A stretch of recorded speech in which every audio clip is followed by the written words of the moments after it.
Hey guys, I was working in my crawl space this weekend on some plumbing and decided to use one of my CFL grow light bulbs for lighting because it was so bright.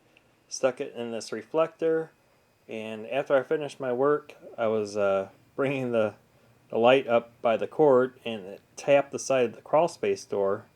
And as you can see there, it cracked the glass, and it's a clean break.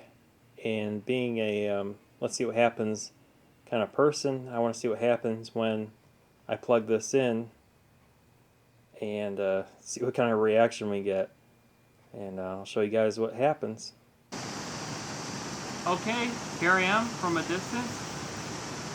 I don't want to get mercury sprayed in my face, and I don't know what's going to happen. So, here goes the countdown.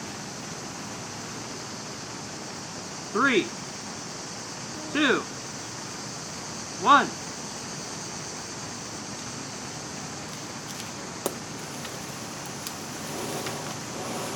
Holy shnikes! That's cracktacular! CFL grow lights are perfectly safe. Now smell that roasted mercury.